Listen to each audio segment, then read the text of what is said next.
E aí, pessoal? Tudo jóia? Hoje vamos falar sobre os conjuntos numéricos. Vamos começar com os números naturais. Quem seriam os números naturais? São os inteiros não negativos. 0, 1, 2, 3, 4, 5 e assim por diante.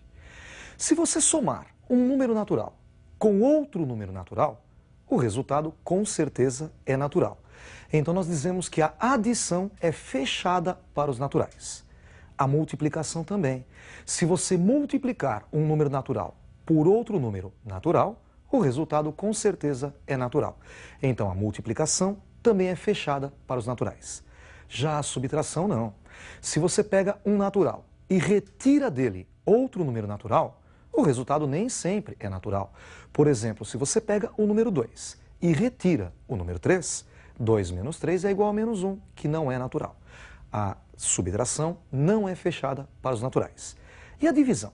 Sempre que você divide um natural por outro natural, o resultado é natural? Nem sempre. Nem sempre a conta é exata.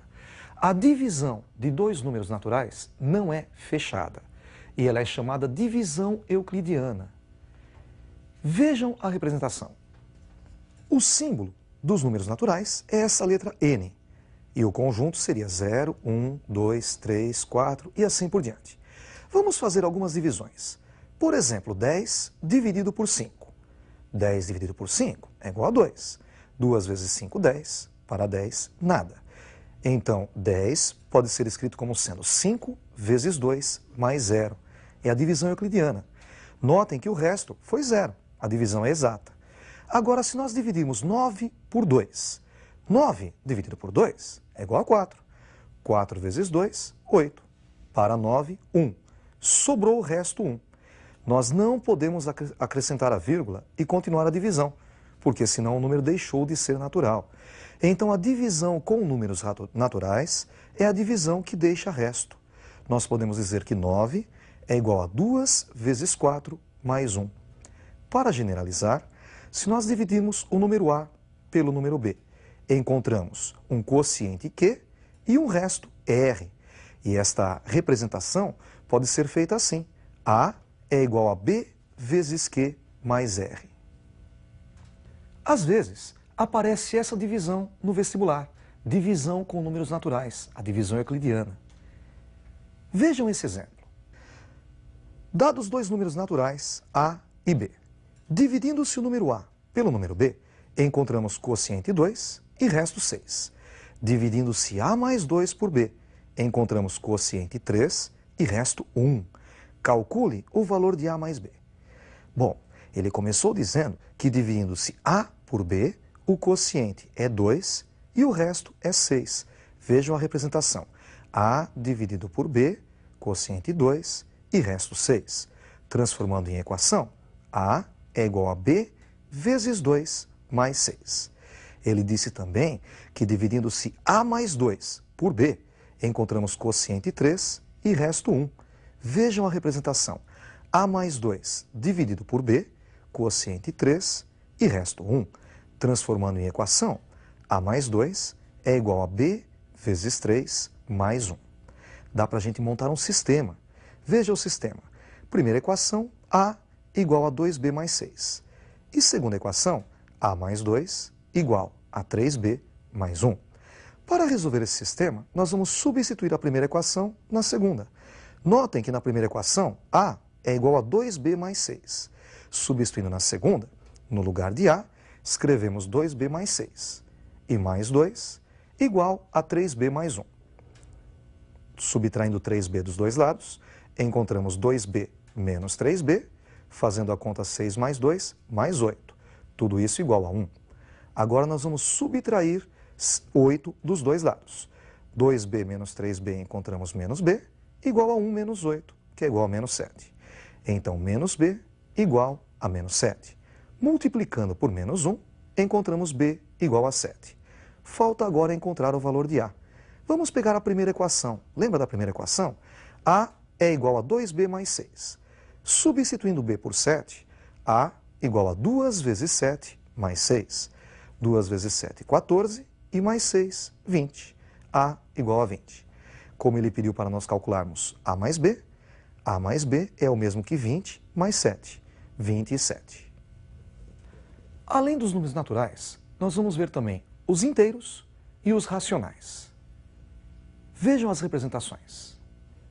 O conjunto dos números inteiros é representado por esse símbolo, Z. E os números inteiros são o menos 2, o menos 1, o 0, o 1, o 2 e assim por diante. Números racionais são aqueles números que podem ser escritos na forma de fração. O símbolo é essa letra Q. Eu até representei o conjunto. O conjunto dos números racionais é o conjunto dos números x pertencentes aos reais, tais que x é igual a dividido por b, sendo que a é o número inteiro e b também é o número inteiro. Então o número é racional quando ele pode ser escrito na forma de uma fração com numerador e denominador inteiros. E notem que se vocês pegarem, por exemplo, 10 dividido por 2, 10 dividido por 2 é igual a 5. O número inteiro também é um número racional. Se você dividir 1 por 3, 1 dividido por 3 é o mesmo que 0,333 e assim vai. É uma dízima periódica. Também é um número racional. Com relação a números racionais, uma coisa que às vezes aparece nos vestibulares é a fração geratriz da dízima periódica. Qual a fração que gerou a dízima periódica? Tem dois tipos de cálculo. Veja o primeiro cálculo. 0,333 e reticências. Isso é uma dízima periódica. Notem que o número 3 vai se repetir indefinidamente. Ela tem período 3. Tem uma regra prática para montar a fração. Você coloca um traço de fração, em cima do traço de fração você repete o período. O período dessa dízima é 3, é aquele número que se repete. E embaixo você coloca tantos noves quantas forem as casas periódicas. Como só tem uma casa em cima, você coloca um único 9 embaixo, ficando assim com 3 nonos. Simplificando, 1/3. Veja o outro exemplo. 0,626262 e assim vai. O período dessa dízima é 62. E ela tem duas casas. Então nós colocamos em cima da fração 62 e embaixo 2 noves, pois são duas casas periódicas. Nem sempre a dízima começa com 0. Olha esse terceiro exemplo. 1,313131 e reticências. Agora, para resolver, nós vamos separar em duas contas. O 1, que é a parte inteira, e mais a parte decimal, 0,313131 e reticências. O 1 mais 0,313131, o período é 31. E nós vamos dividir por 2 noves, pois são duas casas periódicas. Ficamos com 1 mais 31 sobre 99. Tirando o mínimo, mínimo entre 1 e 99 é 99. 99 dividido por 1, 99, vezes 1, 99. E mais 99 por 99 é 1, vezes 31, 31. Somando em cima, 99 mais 31, encontramos 130 sobre 99. O que nós acabamos de ver agora foi a dízima periódica simples. Também temos a dízima periódica composta. Qual seria a dízima periódica composta? Após a vírgula, antes de começar o período, existe uma parte não periódica. Vejam como fica o cálculo. Olha essa dízima. 0,21311313. Notem que o período dessa dízima é 13. E logo após a vírgula apareceu o número 2, que não é periódico. A regra é a seguinte: nós montamos uma fração, em cima nós colocamos a parte não periódica seguida do primeiro período. A parte não periódica é o número 2 e o primeiro período é 13. Então em cima nós escrevemos 213. E retiramos a parte não periódica. A parte não periódica é 2. Ficamos com 213 menos 2.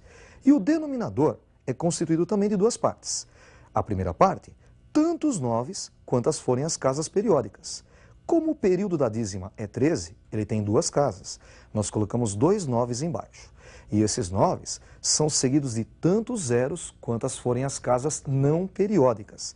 Como a única casa periódica é o número 2, nós só temos uma casa não periódica, um único zero. Então, olha só, repetindo. Em cima, a parte não periódica seguida do primeiro período, 213. menos a parte não periódica, 2, dividido por tantos 9 quantas forem as casas periódicas, 1 e 3, duas casas periódicas, 2 9, seguidos por tantos zeros quantas forem as casas não periódicas, uma única casa não periódica, um único zero. 213 menos 2 é igual a 211. E a resposta, 211 sobre 990.